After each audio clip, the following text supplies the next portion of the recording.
wanogamba cy'umuganda ngo watsigera ki asiyo kanyata bashiranye nako bahereza obuhereza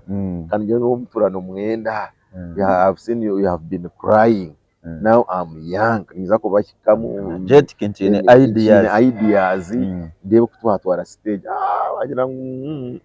ibe bya ideas byawe ibyo ubo byebikire abantu ndibenda sente so tunganya bwitanya nti now obu nakigiremo I will not give up natamwa amani ganje go natwicabire cyesente tanga kusumura sente ojo tikamaze kumororeho ture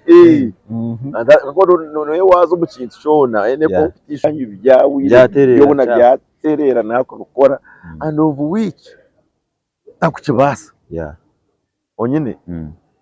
akaidwana bitambura budget government ine program yayo budget torabe tiza kwita amashanyarazi nanka gatari mu program should not try you atiyoni ngari iyo nugare tota iyo musente zawe ningo musente za government are you getting me so ecyatumira abantu bayicawa munonga anto kamano babiha abantu babiye utsako baretera iki babura kukireba abiye utsako bamanya kandi bacura ngo akasente kuri abashija agasente bafuna kingi fata umuntu ajya bambafuna bukadenka shitanda parasi nito mwenu nito akita katsigera aha alright we bari munonga umurebi wito murungi wa Nkore Media TV kandi zina tirika hindura interbe yazine ZDJ Serebu wambarra burizobe rya manda shamunana zenyine ntubantwijaha tubareterayo omuntu ayine cyayo korireho ningo muntu ari prominent in any way oba mu politics oba mu kushobora oba mu kututumuko mu kweshongora ko ngayine cyafuniremo as long as she had done something abantu mureta kuja tuganire nawe nito tujure kitwamwigaho kandi nawe atitebeze aha story yeye kuga obwiro bw'indi ntura abantu to expecting and maybe bintu bakabishangaho ebine konka ubundi kuba kutebeza story yabo nito tujure bitwayegamo erizoba tubiniro mugenyi n'umushubuzi w'amani no mwebembezi izina ni ry'amani umurembo rwambarira na Western Uganda ni Ken Umoja kandi bikusinga nako bana bitwanjurira mu kuture bantu ya Nkore Media twabakira mwe bari munonga so alright Ken Umoja nakushemererwa nashemererwa munonga kubugana actually nakira I think it is my first time yanje na kubugana physically true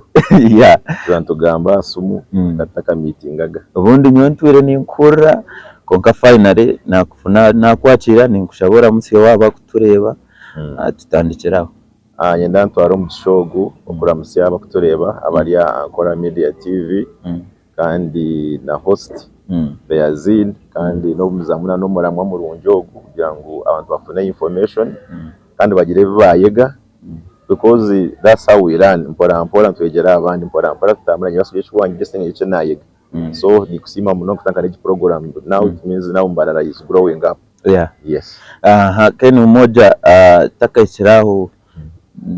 Ken Umoja ni bwizina ryawe ari bakubatiza mu kanisa abingi Ken Umoja hirukuruga it's a short form of Kenneth Umoja is a family name and it's a business name onka abinje bakumanya bamanyaga ndi abashomere nanjye munonga bamanya ryandi yabigwamo Kenneth Umoja abenashomere naho kumanya mwene munonga cyangu cyonka just Ken kijanka kukushite ngize jangu mwene ryanguhira abantu okay Ken kugira ngo tuhanguhirwe twazomureza Kenneth ni babiri so Kenneth yabigwamo niwe twina herizoba abarebi bito barundi Kenneth yabigwamo kazarwa nyonka zarwa umurembo rwambarara yes Wodi munyambara wenyine stebone abindi ndetanga shikeni kanomanya ukamanyota no we have been here kandi nije nashomera hano Uganda Matters 7 years that was around 1995 na maroho P7 so mbara ninje manya ko izene kura kutankana 1995 ko yongera yo nisha yes wija washoma waruga Matters waza ndagire Matters naza vale college Bushenyi nashomera yo O level na rugari kuza Eden International nashomerayo HSC yanje nago naza Kyambogo University ya nayongeraho naza KIU still nabona atiza kanyongeraho mpora kushoma I know nanyesha yona ninje ndaningaruka yo kutabona ingitaho umurebi witu naenda kumanga Ken umoja like ngatejesha mu kamera ntwa umuntu ari hambo tugere ngo Ken umoja myaka eje mito na mukagi 10 akari mwana wacu kati nyowe obwa humbleness bwanje uko ntwire by the way it is hard still kushanga ngo tagetse nagamba no usually nantamanyiriro umuntu emirundi mingi tokahura kigambo cyanje doto kumake nari mbasa ninge ogamba ningaki even takakira ngo nombi ya politics and you would get worried waje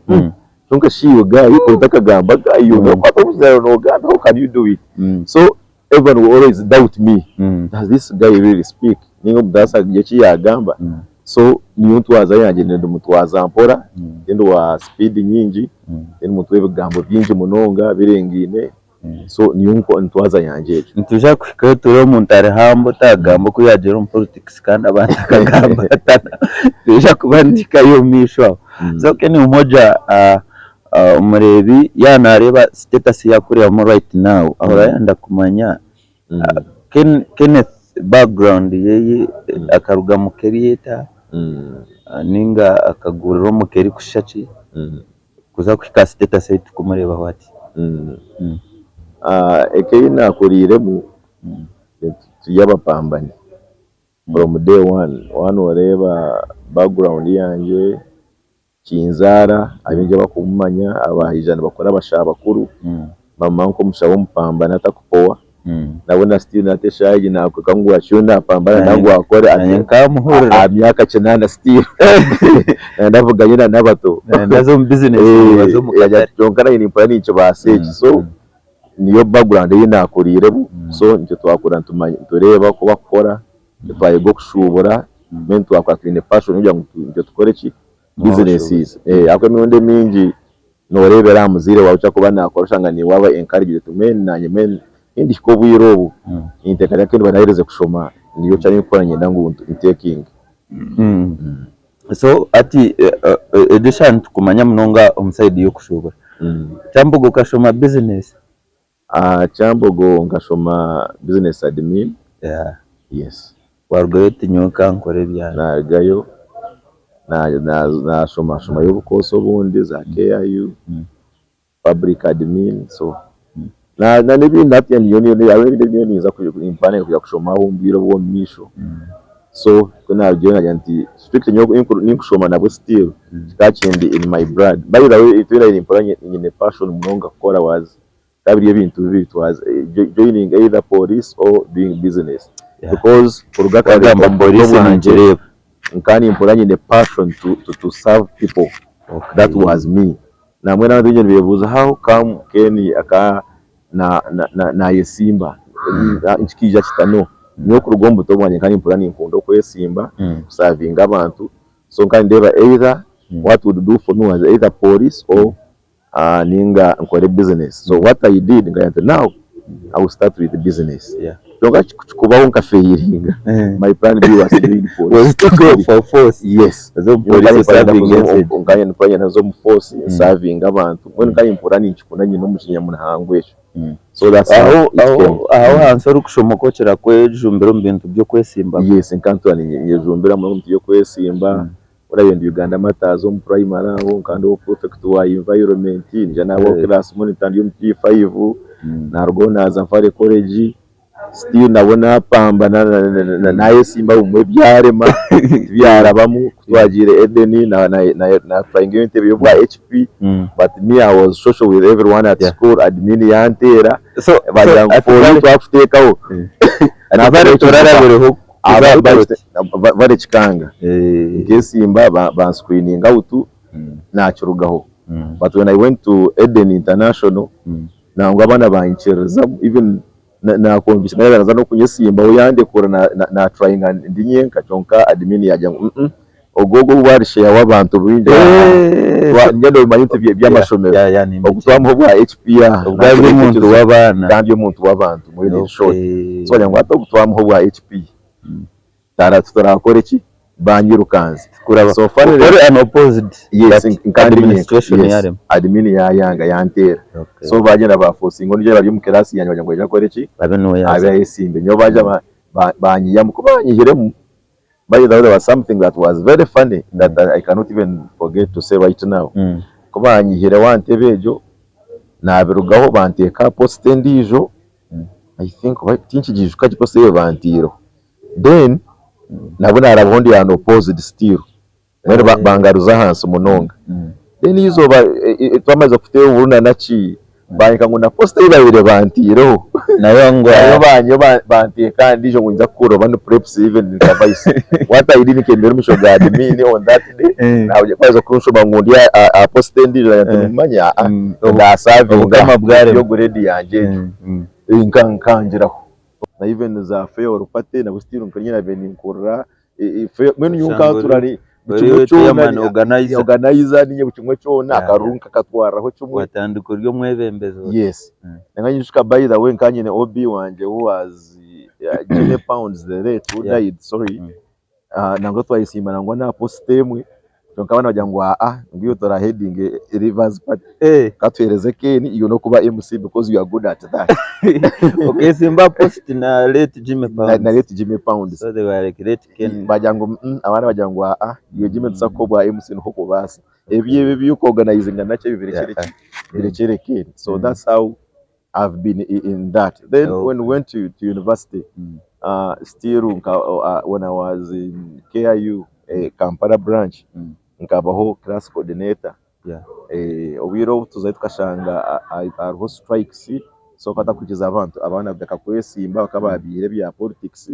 jonka batu had class coordinators so na yisimba abana bampereza karuru na class coordinator ngwa cyanyamba because now when you class coordinator lecture aza yatereriwe na yo class so there's no way you can dodge. So cyanyamba kuyamba washanguri naguma yo mu class ni shoma so ko ushanga umuntu ubona katashomera exams nazo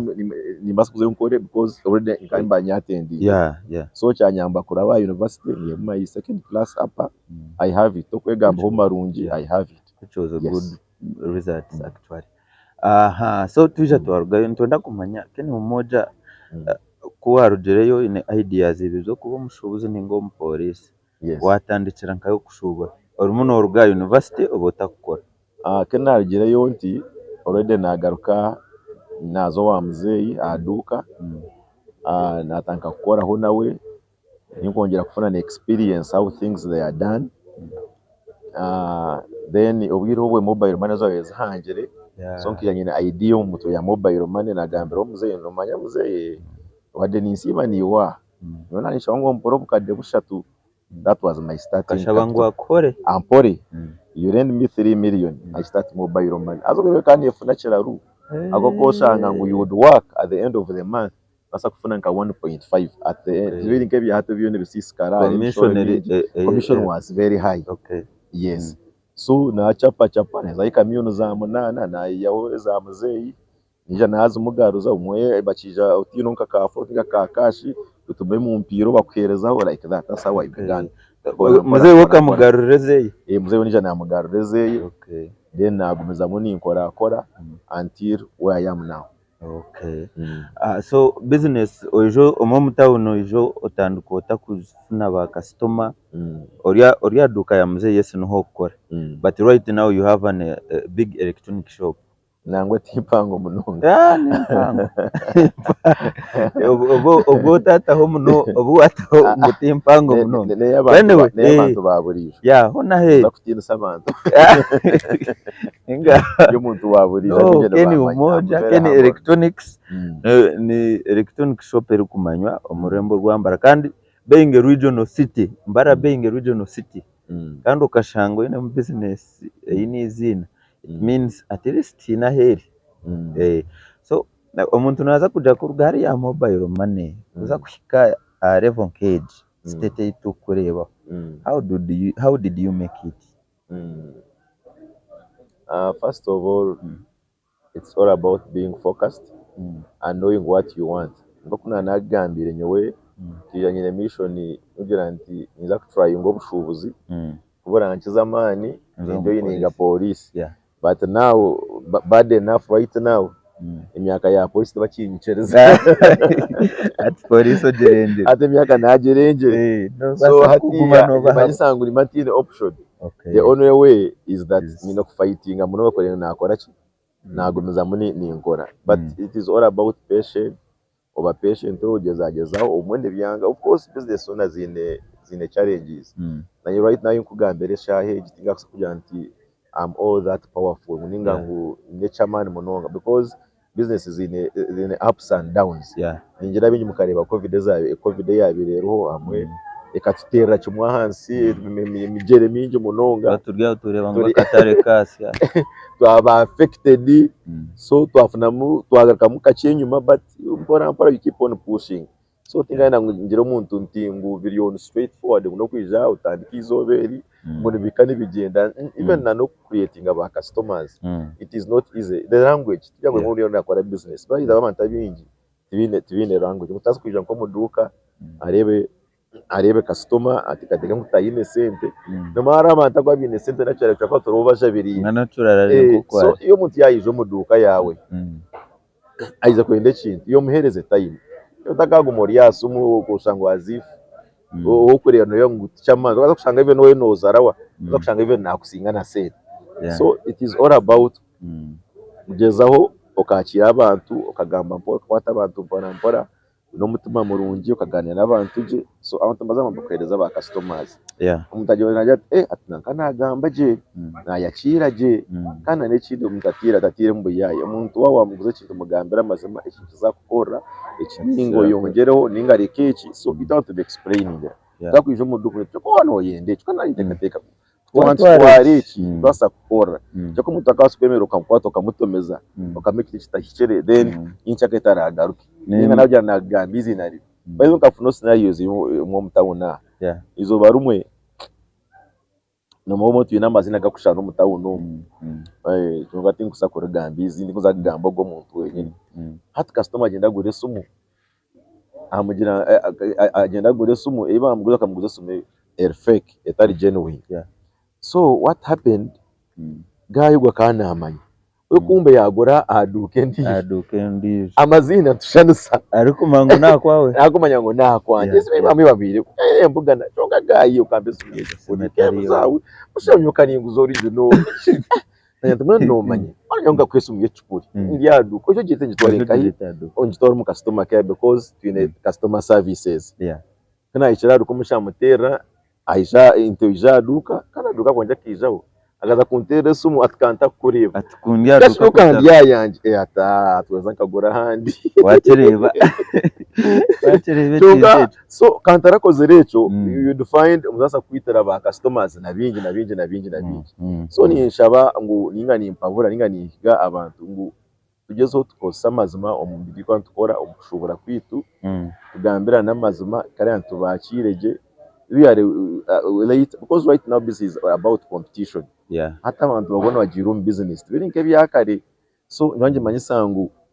anto bagira business right now hata twazo mu competition abantu twino ku respecting aba customer because they are our bosses. Nyo kaza mutakaza kwijado kana yende kintu nimba nayo kwatiye wendo fujima nakize nagitira muto yana ajya tamuto nimba nagikirize nagitiro ya mangu ninyo boss. You cannot tell that keno no ha ningo mukozo no cyangwa tu no remore urumwe akuba byona basically target nese. Yes, it's all about money. So nibyo kabura abantu ninga ko rafana ka businesses. We should giro orime rungi tugambeje twakire j'abantu uya customer ke ko mu kigambo customer respect mu kimanyisa.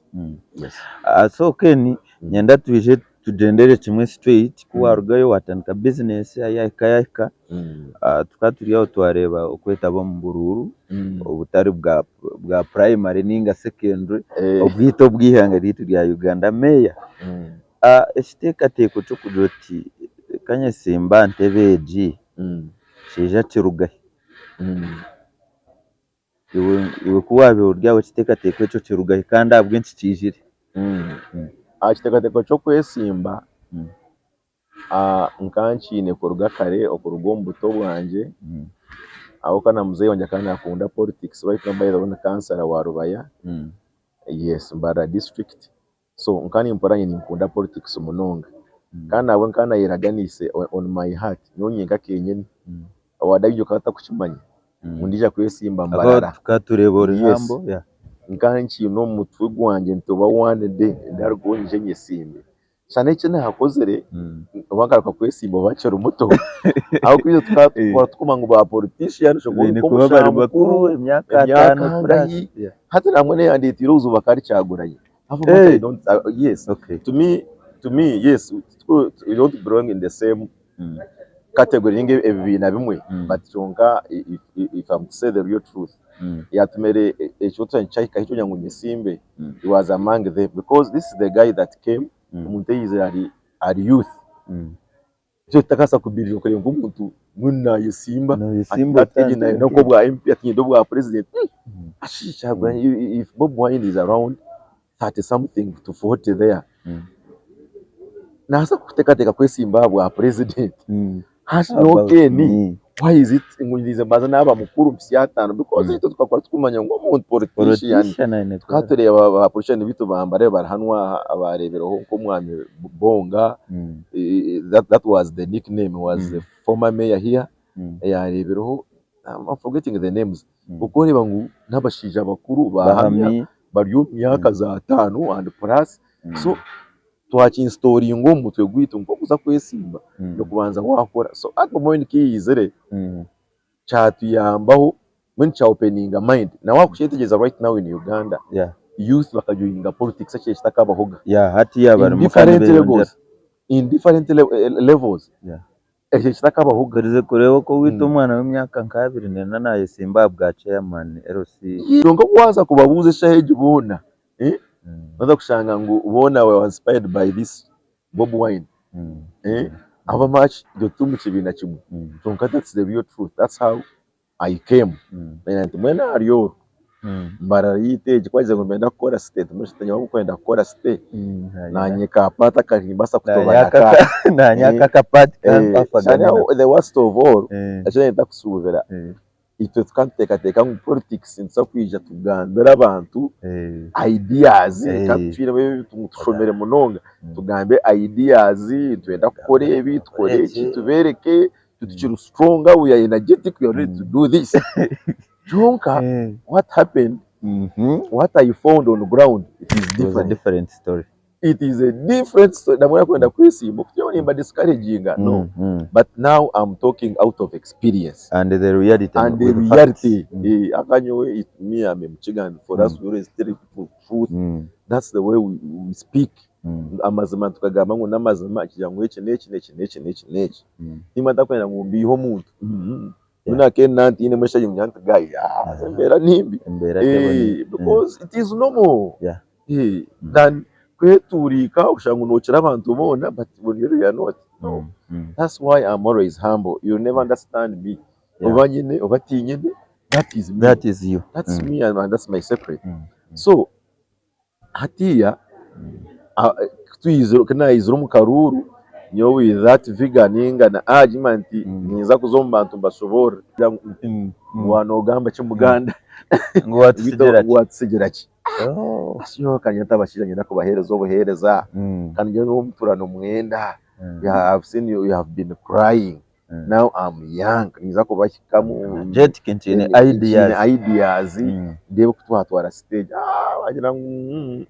iyo bya ideas byawe ibyo ubo byebikire abantu nibenda sente so ntunganya bwita yanze now obona akigiremo I will not give up nata mamana ganje go natkyabire cyesente ntanga kusumura sente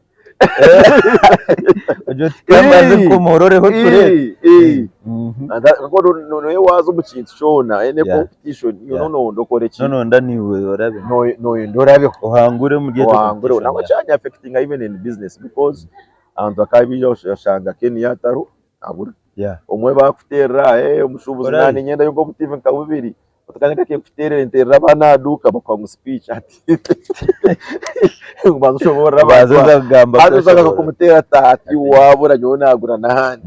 so ngenda wakuzo mu politics na wewe no manya the precautions ezo kuza ku facing ito umwe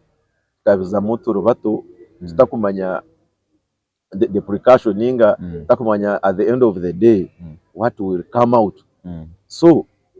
twazo mu race nagumizamu twazo mu karuru sente twaspendinga aka primary kaho wagumizamu ka general ati niyo ni nkwiza ntakakira ka cyo mu ka primary nangwa natoba abozo bampangana na niyo burubanje bw'abozo washemba ndashemba cyo kandi icyangira cyo katumwa abantu batanu mu race nijandi yo wakashatu uko banza kayine mitwaro bane eshatu necwe kati kumanya hiyagire akawakora population yitwe shaheje ukagito bururu tibiku balancing naye nato banafune burubwaje kakanana yabasa kayine uko mutwaro something naye nkagezaho and yet yabirenye simbere nabo bakaba tuyiro politics bazitwiremo bamanyira kazanuka kutanganda musya ndakubicenga so akaruru kawa nanga abantu bagira nkeni tugaruka nka independent mu general election onye kunda party yanjye tinguza kwakanisa party undi wa NRM zari mu NRM so jokana nakigamba ngu party najiriya morukwe ungari mbasa no kwangana na muzee agita bazeye bitwa kuriro NRM so nagumuza muntu akaruta ndayisimbere mu general election byawa bityo but me I'm very free person nanabwa nabona yisimbere nabo bane yansingire obakanyiba ukoso uko kakoruho donke yasingire kwibona we yakozere we yatwire kitu kiye wasingire ubukoryo niwe yarabiremo mu race so chakaruto twacenda tyo aturiya new chapter most of the times eshaheji already abatwana bangetaga abantu bantera amasumu kenija ngata kubonga abantu bire bakire na love uryawo wewe namasuko mutagira tagarahaga reka umushantu mubasa iyo risendera rayiza raduka yagira atangira kuba agent wawe nshongani kukunda ati tweto kutera urusheke naje kutera urusheke of course yatari gatatu mushantu kandi kunda cyumuka korra abantu bakakunda ra kimwe temwe yati cyumwenda wowe ubwo yarire tona mazimante nchonka niyo wabori fani we nchonka niyo ninyetebe kandi santinka shazeremu yo nyiche buza abantu then ndebe kulisha kusharamu atkare kare kaye nakusiyobora mubanzo mponko mutwaro kandi tumwangaruka kandi hati kununkunda so mwenu ekingezo kwereka abantu wano izo politics now nosha ejenkore yangu twizere korra abantu nosha iyo newa unless the government of Uganda yemera ekatekaho strict laws even ekashara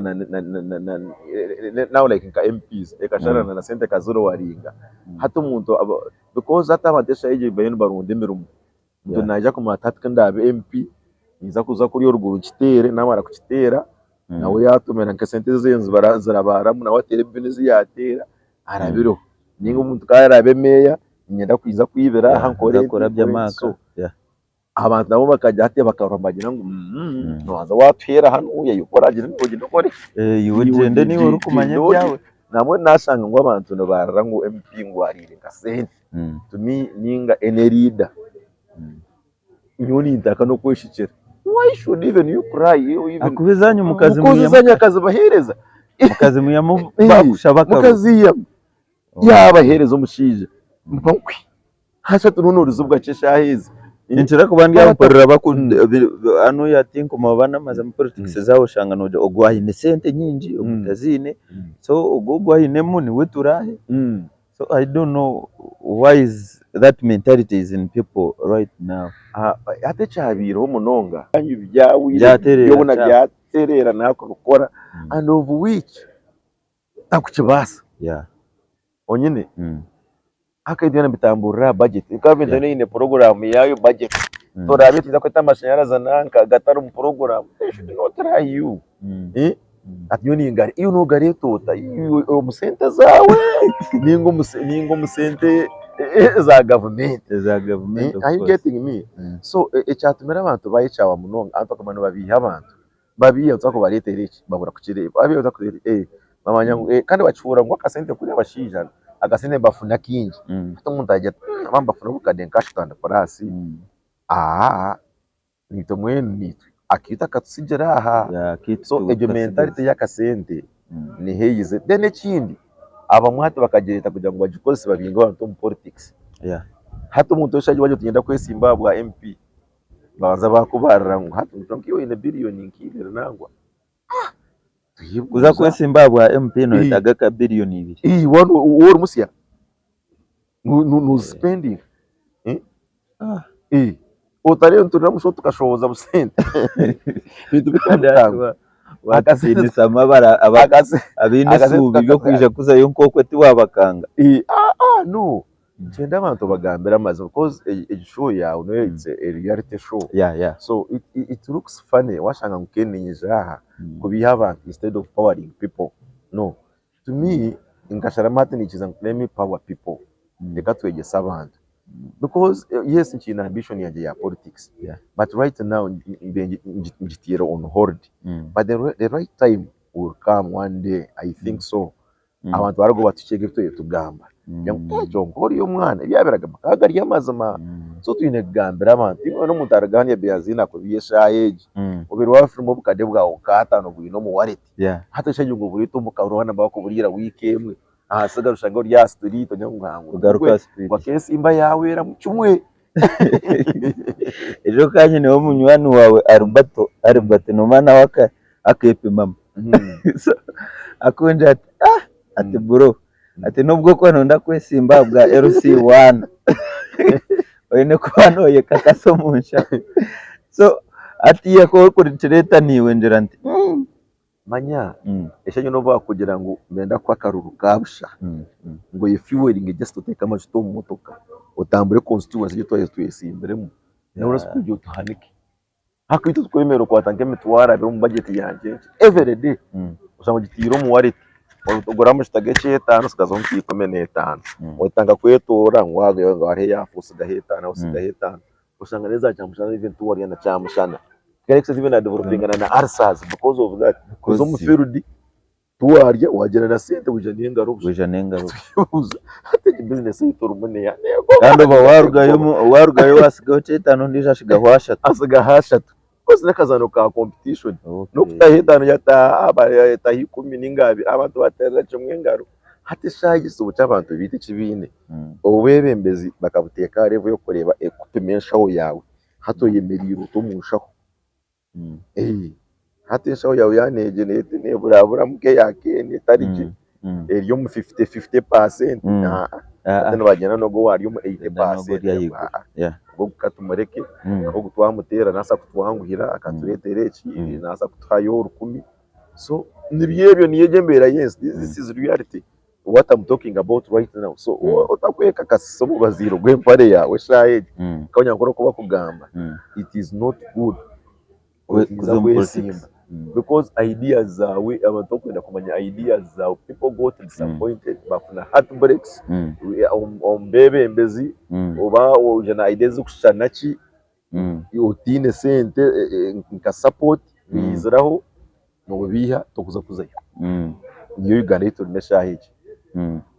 so turyaha katukinekeni abarumune batureba ahari Enkore Media TV kandi turumune twasaganya kurungi keni nko muntu azarirwe mbara akuriremo oyesimbiremo ntwenda otpointindire ekishani cha state ya politics za Mbarara state obi niwo batsigere ekishani right now nkoko kureba politics za Mbarara city iwe nozirebo otanko muntu okurire Mbarara kandi oyesimbiremo right now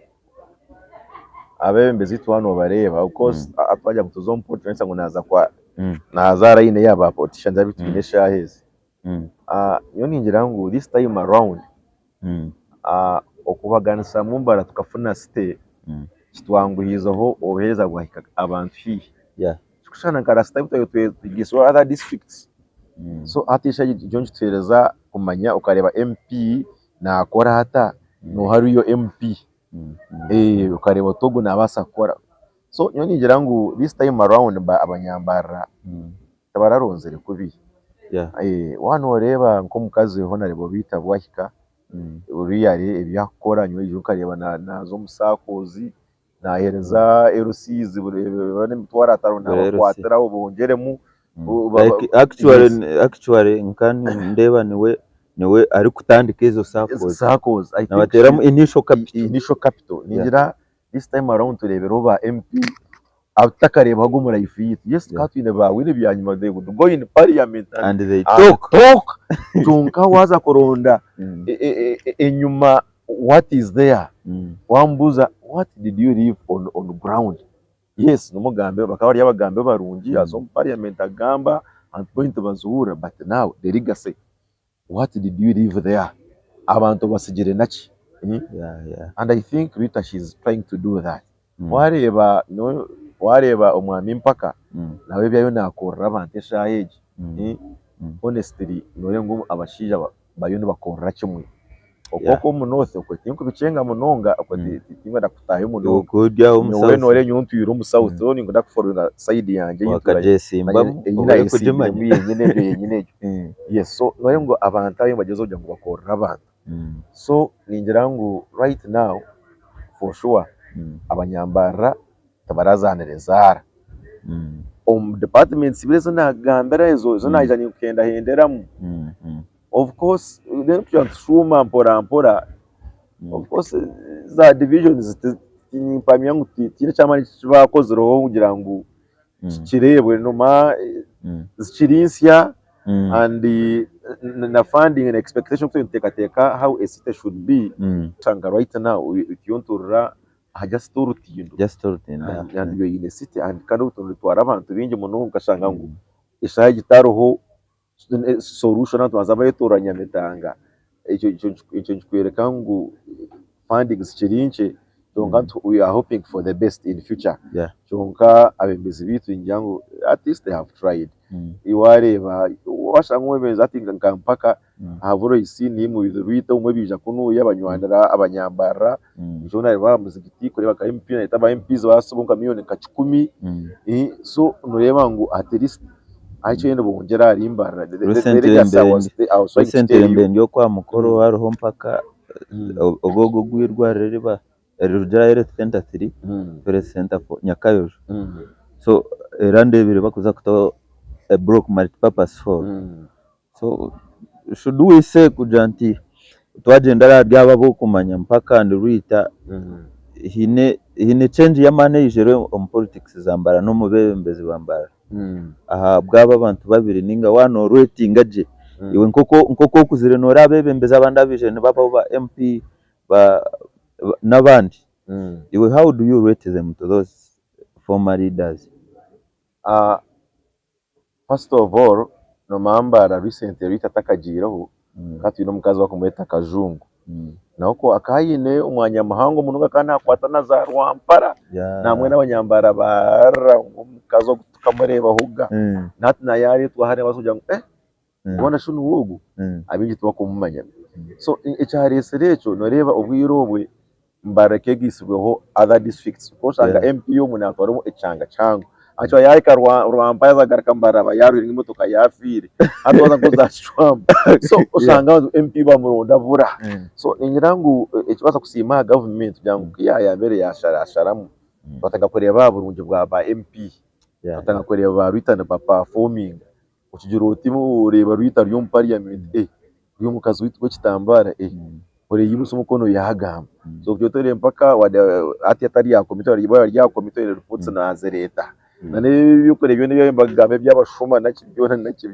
izo reports no yazerese so really ni nyirangu abanyambara we should not lose this chance because remember Rita was also the same akachika kampaka karo so jwanje manyisangu honorable mpaka kubarese report na Rita nabaye no contribution yeye umukuchondoza kureba ngo barita the right information tarupotive bararese ngo bayije bagitera so they did bakasigisha n'icurunjo mu parliament kabanyambara bateka amapendi there's no way you can go ngo tutakumanya trade committee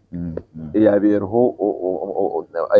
Rita honorable Rita na nampaka abo mu mahango gubakoze rero barebe ico trending eshaheje mahuri wari wasize za cooperative zo gamba zabuze that is the committee that information ashatiwe agana majyangu bo batora batoto wunyiriza they've really done their part. They have done their part. And these guys really they are performing. Hatwarika constituency yitu ya Mbarara site yonka, how big it is. Washanga ojirote ngurita yaria, ojirote yari na chinewe. So I think they are really doing a good work. When teka ngo this time around, tukuzagaza bigere nyuma, niza kutera kimwe muranga abanyambara bagumize mubabungeri. Okay. Yes. Yeah. I think they have done their part. All right. Mwebwe mnonga bakutureba Nkore Media TV buri zoberi ya Mande ntubandi turyahasha munana zihango ati no muntu ayine cyakumanyisa omu community yitu no kujya bitwaganira munawe kandi mutakaye bwa Edeni Nkore Media wabo ryo ko ine business yawe actually no basa kugireta tugirange wabo utakaba surprise duwaranka keni yampereza business. Yes. Cyamasa ngwitu tuyabamana kandi over millions and millions of viewers that have been watching us ntubasimira kimwe ntigaruka muno mu Western Uganda tine YouTube channel kunsinga subscribers and views